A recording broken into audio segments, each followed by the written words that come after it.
Imagine you're chilling at home, doing your usual stuff, when out of nowhere, a bulldozer shows up and starts demolishing your house. कोई trial नहीं, कोई verdict नहीं, बस एक accusation. Scary, right? But this isn't just a scary thought. It's actually happening in India. And recently, Supreme Court ने इस bulldozer justice के against एक strong stand लिया, making it crystal clear कि इंडिया में जहाँ rule of law prevail करता है, ऐसा कुछ बिल्कुल भी नहीं चलेगा. सुप्रीम कोर्ट ने बोला no demolition even if the person is convicted. ये स्टेटमेंट सिर्फ एक वार्निंग नहीं बल्कि एक सॉलिड मैसेज है उन अथॉरिटीज़ के लिए जिन्हें लगता है कि बिना लीगल प्रोसेस फॉलो किए बस फोर्स के जरिए पनिशमेंट दे सकते हैं. कोर्ट ने स्ट्रेस किया कि हम एक वेलफेयर स्टेट हैं और यहाँ किसी को बिना ड्यू प्रोसेस के घर से हटाया नहीं जा सकता.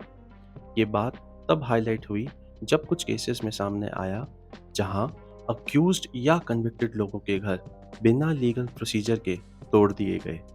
इतना ही नहीं, सुप्रीम कोर्ट ने सेंटर से स्ट्रेट क्वेश्चन किया, how can a house be demolished just because the person is accused. और सुप्रीम कोर्ट ने अपनी इस बात को बैक करने के लिए कुछ लैंडमार्क जजमेंट्स भी रेफर किए, जैसे ओल्गा टेलिस का केस, जिसमें इस्टेब्लिश हुआ था कि बिना ड्यू प्रोसेस के किसी को घर से निकालना उनका बेसिक ह्यूमन राइट्स का वायलेशन है.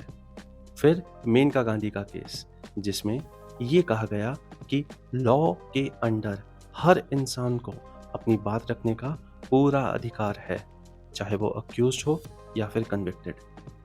कोर्ट का ये कहना है कि किसी भी सिटीजन के राइट्स बिना वजह छीन लेना बिल्कुल अनएक्सेप्टेबल है.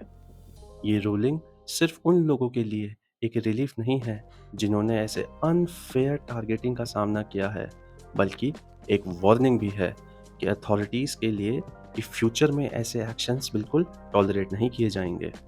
तो ये क्लियर है, लॉ को सबको फॉलो करना पड़ेगा, चाहे सिचुएशन कुछ भी हो, और किसी भी एक्शन के पहले प्रॉपर लीगल प्रोसेस को फॉलो करना ज़रूरी है, वरना ये किसी भी सिविल सोसाइटी के लिए एक बहुत बड़ा डेंजर बन सकता है. कोर्ट ने अपनी बातों में एक बात और क्लियर कर दी है, no matter how big the crime, bulldozer can not be the first answer. सोचने वाली बात है कि हम कहाँ जा रहे हैं. क्या ये सच में जस्टिस है? और अगर नहीं, तो इसका जवाब देना ज़रूरी है. Remember people, law is for the people and not against them.